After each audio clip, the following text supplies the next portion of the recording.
বিয়ে কবে হবে? এই বিষয় নিয়ে আপনি বর্তমানে খুবই চিন্তিত। আপনাকে বলা হচ্ছে যে একদম চিন্তা করবেন না, নেগেটিভ ভাববেন না। এটি আপনার বিবাহের জন্য সঠিক সময় নয়। তাই আপনাকে আজ ইউনিভার্স গাইডেন্স দিতে চাইছে যে আপনার আশপাশে পরিচিত, প্রতিবেশী, কলিগ, বন্ধু যেই হোক না কেন, কারোর সাথে নিজেকে কম্পেয়ার করবেন না।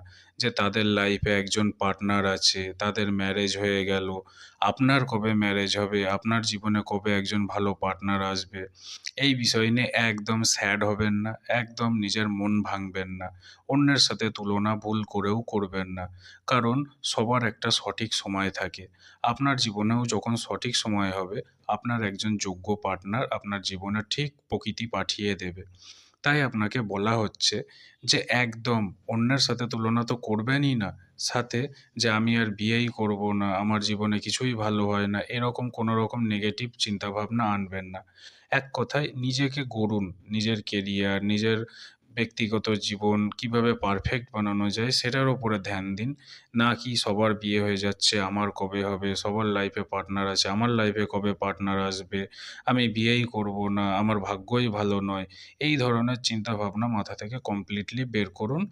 পজিটিভ ভাবুন এবং নিজেকে গড়বার ওপরে ধ্যান দিন। সঠিক সময়ে সঠিক মানুষ আপনার জীবনে ঠিক এসে যাবে। সব ভালো হবে। একদম নেগেটিভ চিন্তাভাবনা করবেন না। আপনার ফিউচার আমি খুব ভালো দেখছি। তাই আপনি নিজের ওপরে ধ্যান দিন। সব নেগেটিভ চিন্তাভাবনা বাদ দিন। সব ভালো হবে।